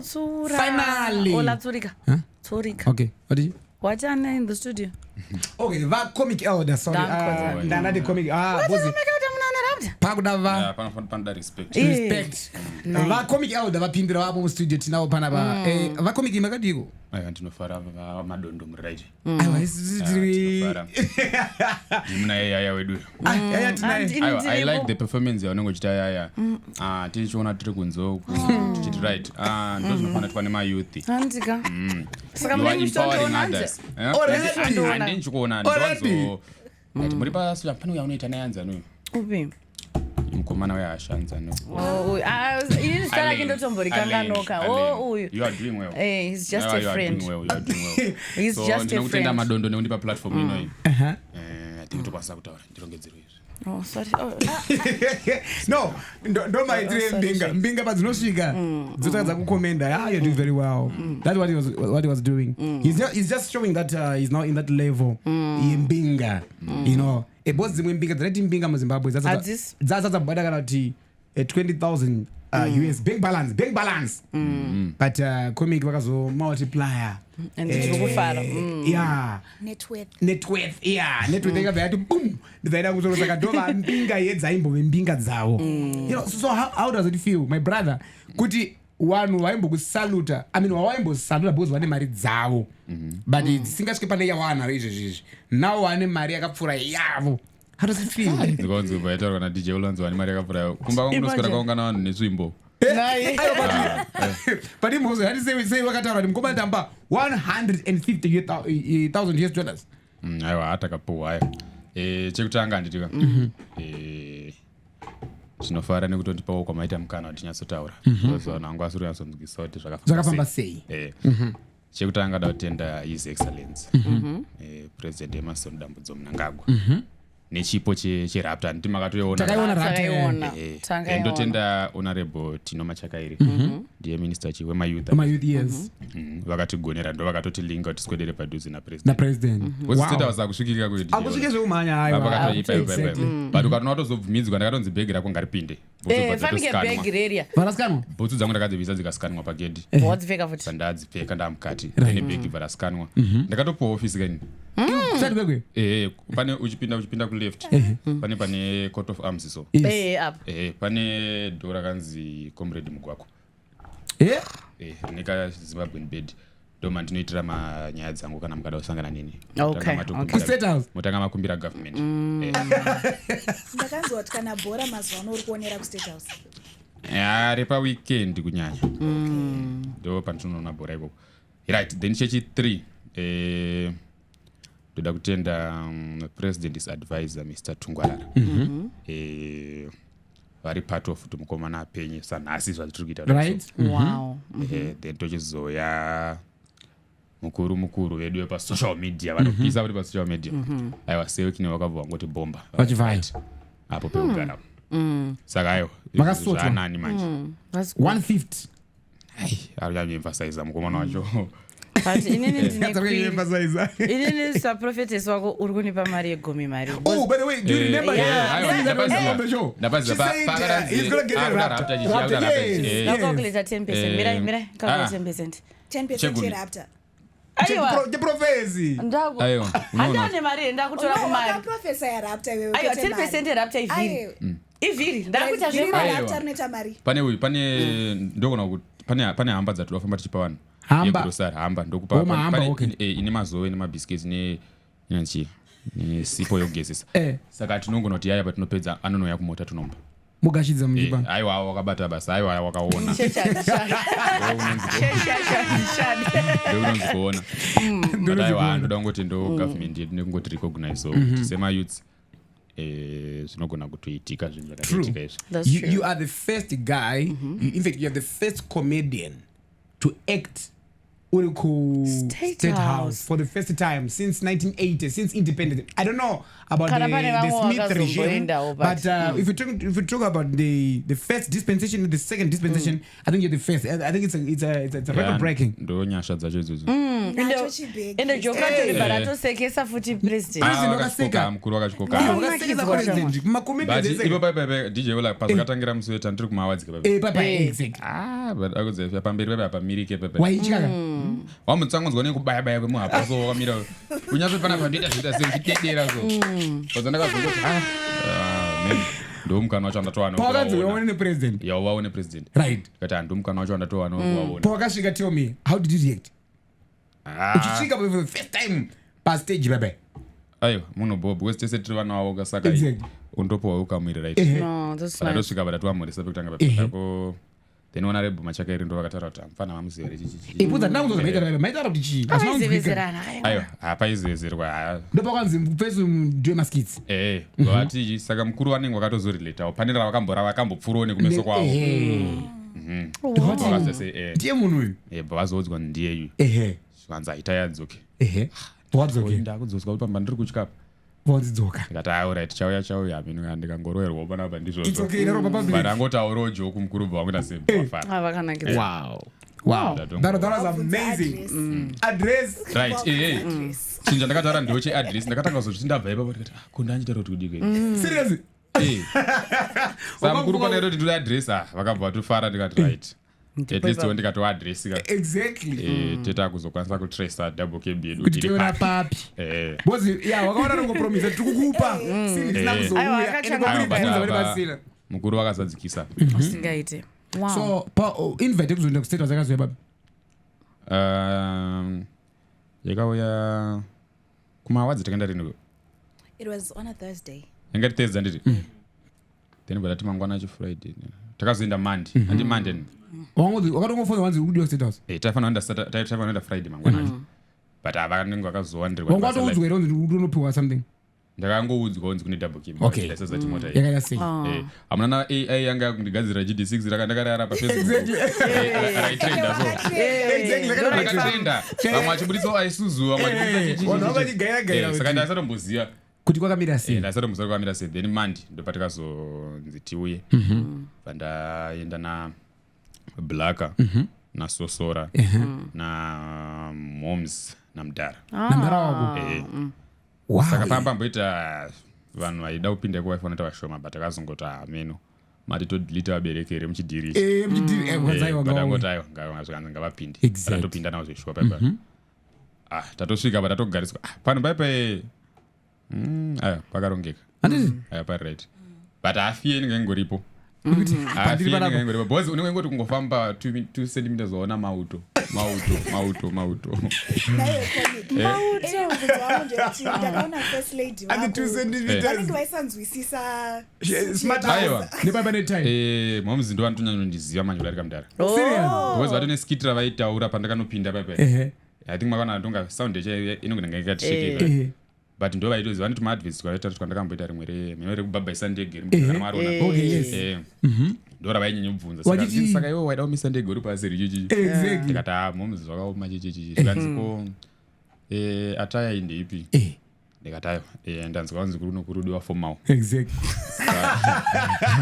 saka katikandingopfeka saka mukuru wakatozotapazia vakatanga kugadzisa tai zvikanzi kwaita iri parutivi nda ikati aiwa saka ini kundizovamisa manje aungamise umungamelika vavagadzisa tai then trousi rine paranga rakataka kungotiza futi michana varadzoska futi munoda order maitoda order zveshua then isusu manje patakazota mukati manje ndakaona mota yanga kakavhwa regional black but pane mamwe pokutika kana yakavharwa kapana paungamboti iyo iwishi yakavharwapo yaitonyatsooneka inga kazvimba mumasaiso ndaiona izvi kunyanya ndikanyazoti neboys uyo black ndakatomubvunza ndikati iwe mota irapo yakafukidzwa haisi raumubai haisi kana fanikago haisi wishi mota irapo kana vakatozosara vovhura zvoka but tatakufara kuite zvekunyepa kungochete una dj ola misodzi yemunhu anenge akaondaka misodzi yakanyopera tirapana saka pasina saka but kufara kwaingoratidza kuti vanoita sei vanhu vari kufara tongoti wakachema iwo zvakaita mumwe wangu kuchema akachema ndakachemera mumwoyo ndakachemera mwoyo ataifara atakafara bcause muna zvinhu zvekuti kunhu kwatakanopinza abereki ukoko kunhu kwekuti zvinhu zvavaisatarisira kana kubvira nekubvira bcause wangu wane madreams like zvatakamutara paipadreams acho murumaziva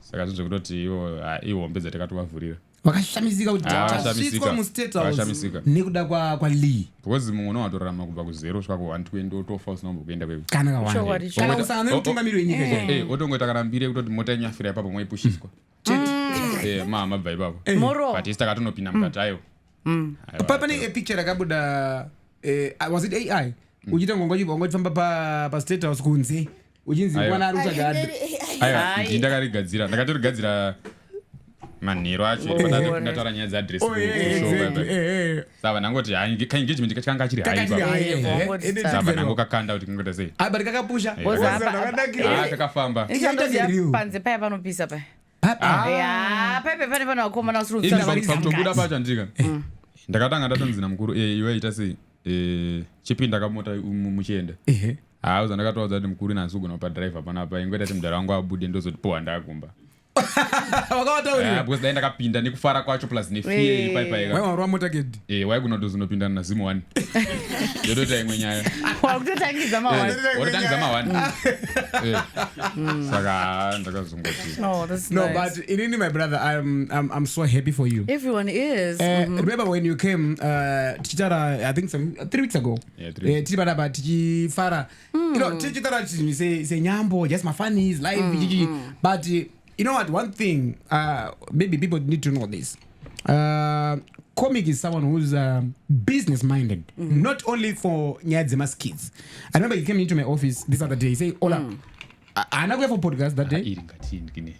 I know I saw that Nyachuba. Ola lo. Wakuliswa kula. No, but he came into my office. He said, sisi naona kwa madondo ana mai madondo andika owe ni madondo DJ Ola Waraba nanamdaro wedu ndiwe kana tingati yanzvadzi dzedu namai vana kwa madondo saka muzukuru madondo ukama saka tichitaura zvimwe zvacho zvichinji saka he said to me you know what mukoma wala muzukuru wako andamona manje business randa kutanga uri kunzwa Aisha she said he said ndine business randa kutanga vandoda ndireze mari yakati ndokuudza ndabata mari iyoyo ndoenda kutanga chinja chintu ndoita sei kana my ideas ayana kanza apo vabaya kwandiri I really appreciate that because just kungobvunza kwakaita kwandiri tozi comic why but zvakaendaridza zvakawanda then he went I think a week later or so I think that was maybe 3 days before what is going to be he then called me say mkomola right tarationa ne boss Maria ita say yakwana yapo nditenge masini atitenge chi business ready but no that's fine my brother ini ndokona chi mangwana to anazomona mangwana makana vanozi stay down chi takabvutidzana life started happening exactly and I'm so proud of him my brother and Maria weda kureza I think yakazoya many times how much yakazoya that's God man ndimwari but musuya wakarara here ona me but I remember ndakafonera message yase I think 11 minutes ndaitadza kutotaura mweya vino zvavangwakuya pane separation inoitika paso nepamita inonzi nebhodi yedu meat ndo nyama iyo so and meat pane kakuseparata kanoitika kana uchifara oro wavhunduka vakatozvinzwa ndakamuti comic but it was less than a minute after say off with a message but ndakanaendesa last scene yake ndinokumada paka angasi online zvokumhanya kuti iri kuti time kumashuta ndakatozoita zvekuudzwa nevanhu kaini fanike ndimfonere chama wona chaputika kati iwe comic ngomola zvekutambiri muzukuru wakareka achitiudza zvikuitika ngomola chinokuti muzukuru ndiye wako haungatangwa ngomola kati iwe muzukuru akutotaura ngeni ndotaura ngendiri V8 ayo but mukoma nakaine enjoyment which is good but takangofara kuti at least zvinhu zvakaitirwa ungasatozvitarisira but one thing chakandifadha the most is that a lot of people on social media, even my reactions out there, like no, comic deserves it because even now people are like now comic deserves an award this year. My award even my nama namasapiwa comic saka I'm sure a number of vangotongoya either way because ndara makashanda this year. That's true. Makachifadza inangu chandongotenda comic yauta inangu personally wakandiburisa depression pane dzimwe nguva serious nemafaro exactly you are naturally fun you know auite zvekukrenga majokes eda kuda kunikina there's someone akaposta on social media I forgot the name achiti comic elder is one talented guy wekuti anokreka jokes ipapo kuenderana netime rather than manikikini comedians ekuti anakukreka jokes rakambosekesa naro kumarondera last time but harisi kuapply pane zvikuitika asararora nangosika anenge vachingojajwa but this one man ipapo you know ndozvikuti zvingoitika ipapo mukuru vanakirwa but aungasekese mukuru mdara aiwa unosekesa mukuru wakupisa kuti vachiwadi mukuru ungochinyanuka ri serious ka zvebasa concentrate but vape vasekesa kwabudisa mood yo concentrate so wapo number phone number dzava mdara nyaya idzodzo ndo dzandiri kunyanya kufambira manje izvizvi dzema numbers mota ndanayo mari yacho yapo saka pasara namba because namba unofanira kutozodzipowa nechigaro kwekwe office ba state house zvezvada to communicate now hani michingozi bali ofekadzi pamugwako yakani comrade yakaiswa kana CD pane CD comrade mugwako ine Zimbabwe ngweri ngati ine court of arms pado okay yeah ukapinda mundu maunongori saka office yenyu dlanechi internezvechi office yenyu kunyanya inini I think ndifuna kutanga kutosimudzira mayouths tichitovaudza kuti izvi ndo zvakanaka wese zvandinoona government iri kumhanyisana nenyaya yemadrugs like ndo nyaya ndakanyanya kukomekedzwa kuti kustate house kunzi pusha kunzi mota iyi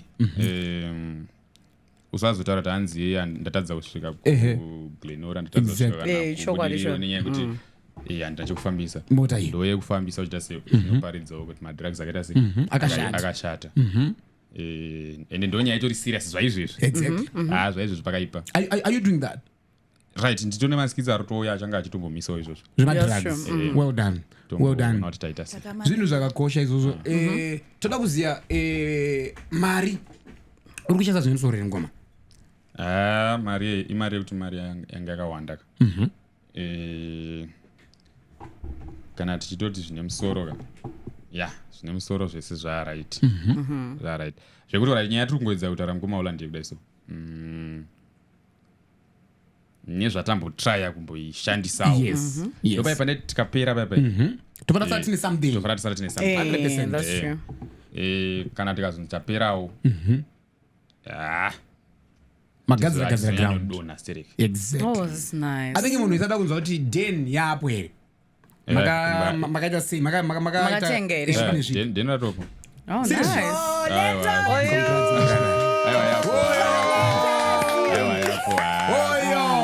tava kuti den rapo boys den rapo makaenda kulocation ipi vanhu vakaenda masajesa indakatombosajesa maybe akana kumadokero mukomana akatenga something neimwe something futi wakati kuarlington makazoti kupenzi aspindel paiste masuggestions location to be announced ativhure sunday kumba kwele ativhure sunday tichataura zvedo tichaudza vanhu location mari kumba kwele akuvhure sunday ativhure sunday pali pakavharwa tetiri kuchechi kaodiyola sunday kana friday tetiri kuchechi but alright muri kumasowe kumba kune mutemo ayo panyaya dzekuenda mudachi housewarming part manda ndanzwa kuvakuru kuti zvinoita ini ndiri mwana wemugovernmentndikunasonakizwa nenyaya zvakuti chiterera nemahousewarming part imba kwekoyapo zva mamuchiti panyaya dzekuchechichi kuchechi tokunoenda friday kana sunday machechi akawandisa atinongona kuenda papa chana chambondimisa kuenda kuchechi pacho ndinga kuluza hope kwachiti plus imwe chakandimisa gemenzi ranga ranga radiki apa ndatone hombe chaizvo ranga radiki ndopfeka XL iko kanga rikalarge saka kanga kugumira maniu yakutange mini manje nekuti angoda kusejusa ngirozi saka takasonesa zvinhu zvapo even indoenda kuchechi kwese jora suti yacho yekutoendesa sunday iripo gemenzi rangu remuswerapo samboenda kumaronderero kwase ndinichiona kuti padhuze nepa because zvikuitika pane yangu imota kungo imota yekuti kana watoti ndakwenda wakutoenda tena panyaya dzefuel inongoda haidi kutena kana zvezvekuti warasika pamepo wazoita sese wazodii unoswera wakuitakura saka ndikutaura kuti ndokunotoenda kumarondero tombonopinda nase plus overroad inosvika pese inopinda pese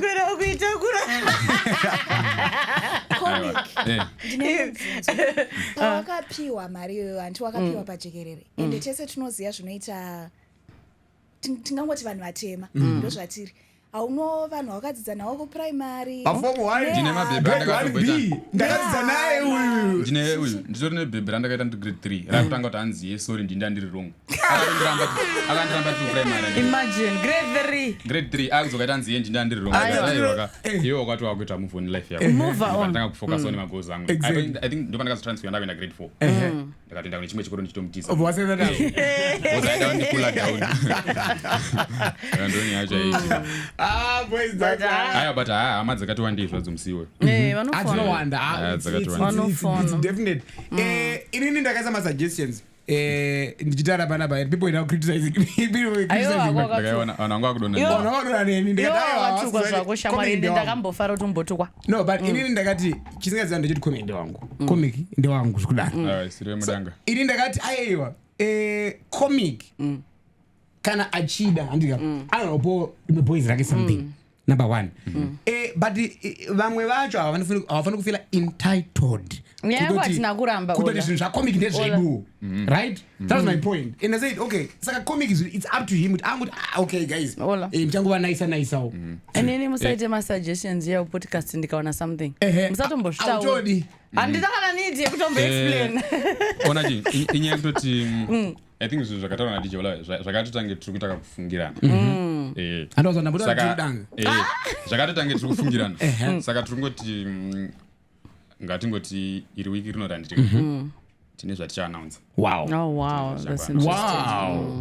Wiki rino kana rokupinde. You see? Tine zvatichataura. That's exactly because ini nechaza ndichiziya kwabva mukomano. Ne team rake running inaro almost every time. Ana black wakabva nokudara, you know. Vese ana sosora ne team. So team like okay, inini was like because comic mukomana asimuka zvekudaro, but paunosimuka unoona anosimuka newe.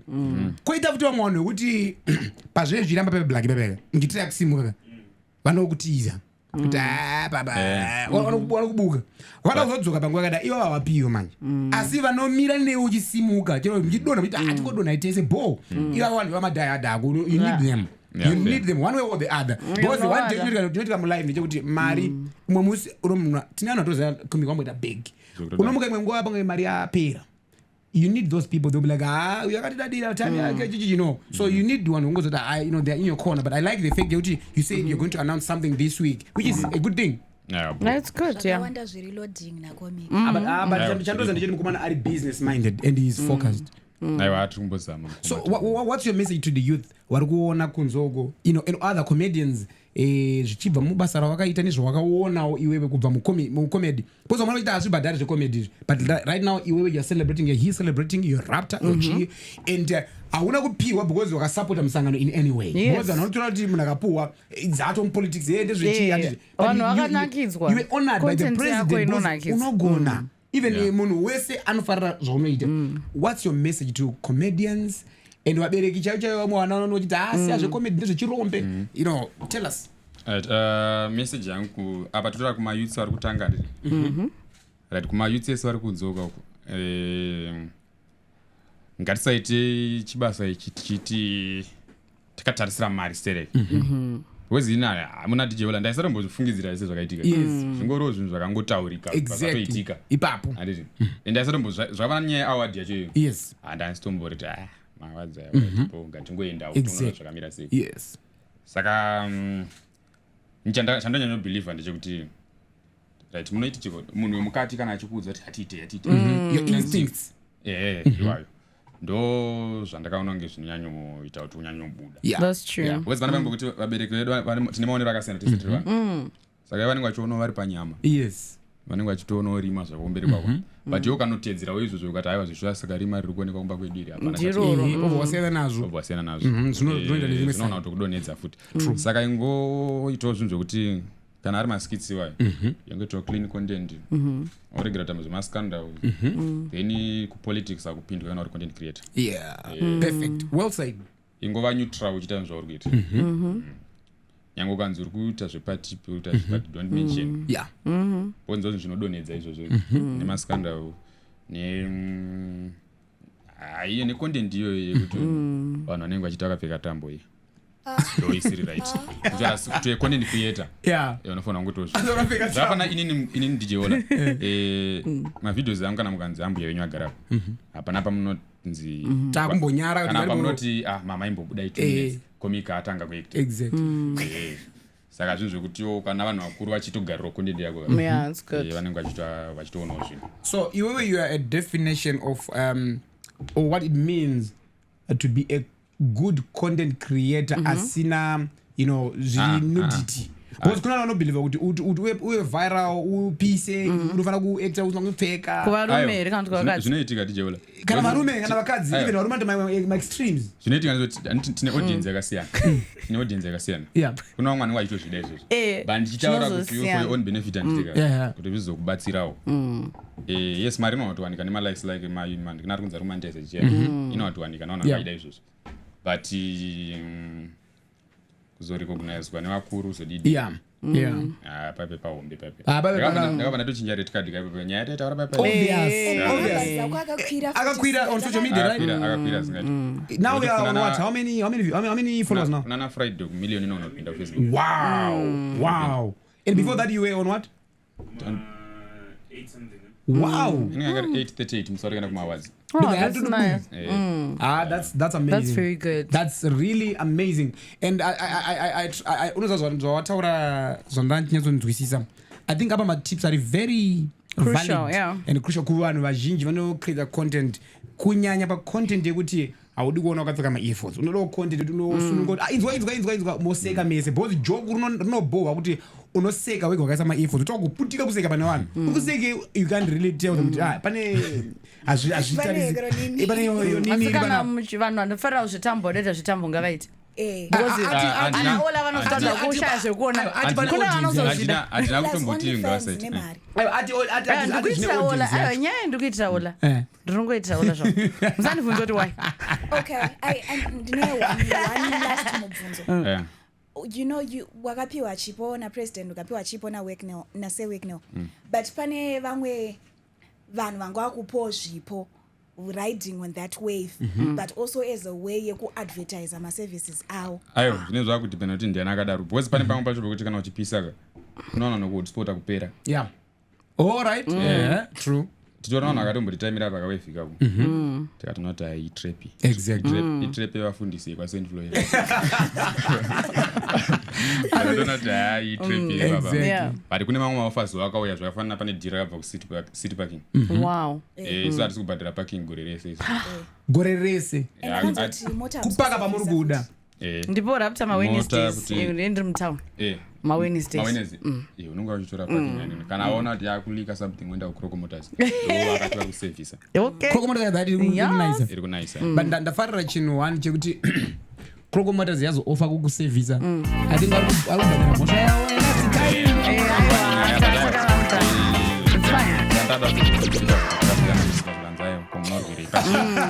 bosi aiwa nyaya yanga yakabata vakatiwanda nyaya rapta yange yambonetsa kapape asi zvaingoshura kuda kupuwa rapta zvaishura kunyanya yaya kuti pakazotaura pape ndiri serious because ndandatonoasina kudzoka nobrema kwe aiwa ndakatozoti pane yaya paakapotsa vhidhiyo rera pane picha repaakati anzi mapureyers anga awira pana ndopana ndazati pane vhidhiyo ratakamboita inini nyaya rapta ndandine chigumuna bva kudhara bcause combing ndatanayo pafoni pakaitika yekukuroko kudhara so me ndakasenda message ndakasenda messagebecause I was out of the country vanatomta congratulations hava nditaiwa yayachi hazvisichi hasha dzikati kutu zvino apa inini ndanga ndatoudza hama dzangu kuti ndakunokwira chi rapta ndadzoka ndakavaregerera kana mamurudo no thank you so much Comic Eure for coming and tira kutenda zvikuru tiri kukuti nemakorokota again and also wane musha wako wane mota yako life yakutanga what about marriage watone munhu here munhu aripo but ndisatira kuroora izvi zaizvozvizvi but kuroora kunombonyasoda mariko like maximum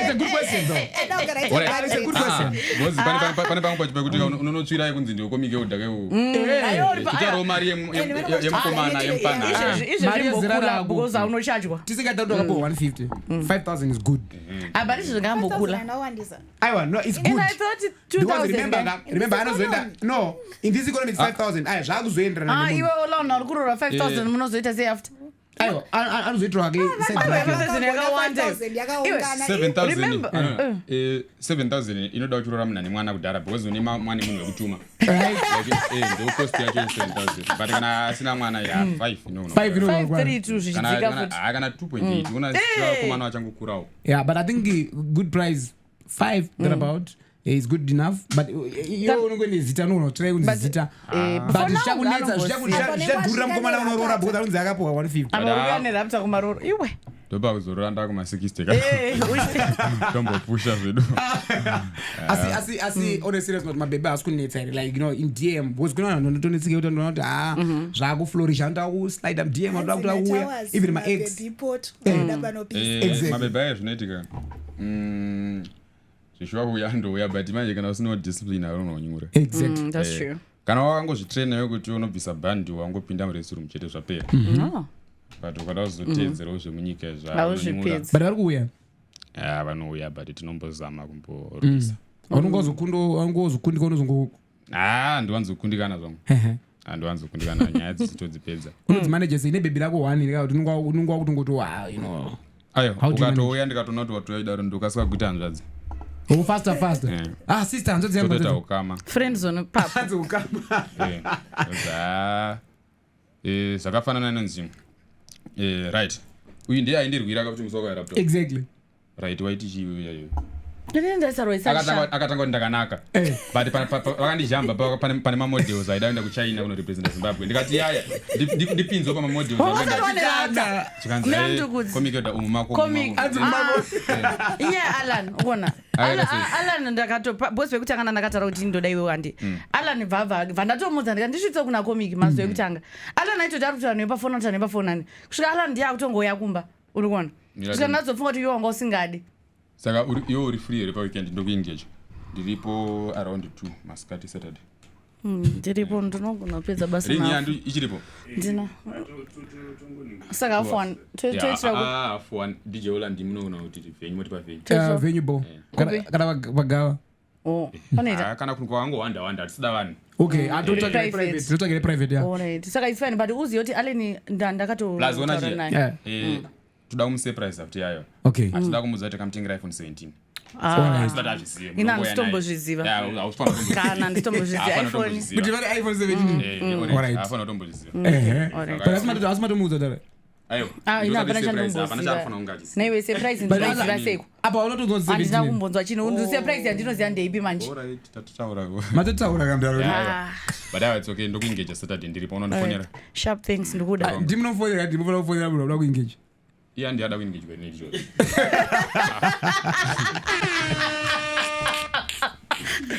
I think it's a boy tabo mbosara bo yepatingiri max baba yako tenda team neuramba muchingotisapota asafungoti zvipango zvepanzi pane mari ndichakuchinjirai takatonza imwe imve mabhosi muchafa futi necontent patakasangana ndoko atichasangana futi saka musarebo. Thank you so much. I love this. Thank you for watching. Ola nasanga chikoseka. Ndakwara mbavu zangu zvinanga kuma exercise. Ola nenga chidzikira. Okay. Koma kutenda. What chiri pa pane. We are still on set. Ngamino kwa kwenda kubati mota iri kubatwa kuti.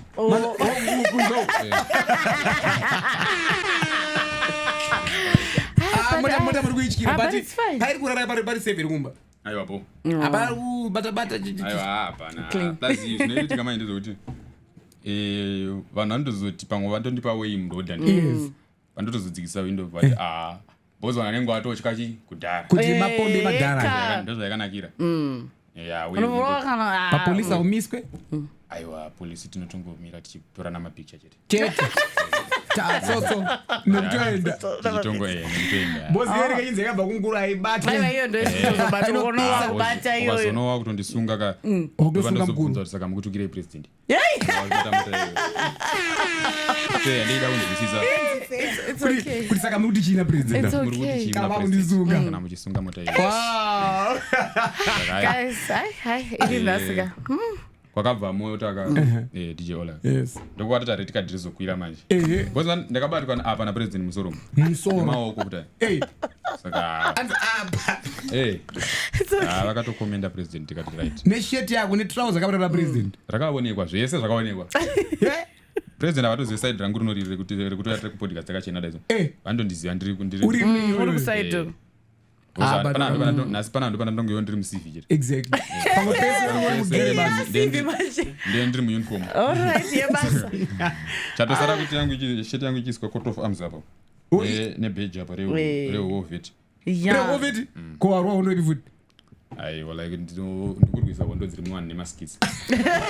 Hondo dzepfungwa. Hondo alright. Pana vanhu vari kurambwa DJ Ola. Poita anga achita nedepression uyu mwana. Wangambori nayo. Takatoikunda. Hondo iyoyo. Toitawo vanhu vekuti mangongomani masalari avo chava vanenge vachitochema-chema. But munofara navo. But tinotombotirai kuti tingota sei? Mungozvipedza? Tingotirai kusikizana. Bosi funga DJ Ola warambwa ndiri. wakatogara padeni maybe kana kamuninga kutoya paside pako karotoseka pamwe paipe patakatakura tv kana karikuseka iwe hapana mwana pachazi kudai soramba vamusungira exactly autongoputikawo then katime kaminute kawatoseka tatokubasa kanochinja life kanochinja life ndoveti wangu ndowo veterani wangu iwoyo okay no but I think baba comic I remember one this other day come on phone did wako vachiti mkomaula ndoda kumbouya kupodcast ndara wako then mkomana ari kuzviziva here ungwasikazviziva inongona ngekazondiudza but yanga isiri straight zvikanzi apapo ungazoda kutaura ndira no I think you should come so ndinoda kuti timboyatsara life yemukomana no hawasi kumuziva mukomana ngati shuwa here zvanzi ndira no munodari mune masununguka mombouya timbonzwa zveshuwa lifestyle yemukomana and chichi but I think it was not yet the time now I think is the time comic because ndara kuwane zvakawanda zvekutaura now because of achievements awawana recognition wachitaura compared now to zvawaifunga about you makuwa apo izvi saka anokwanisa kuti saka tinoda kuti maybe if possible Aisha let's make it happen maybe next week right yeah I think komana anenge ari local ipapo exactly tona kuti next week ndarawa comic ombo yatomboisana about life ya comic before and zvawaiwonawo pamusoro pe life ya comic kuti vaimbofungira kuti mukomana life ichachinja like this all of a sudden all right yeah that's true I think that would be interesting right that would be very interesting I would want to hear from your dad that would be nice all right guys sharp thanks zvanga zvichinaka thank you so much guys until next time bye bye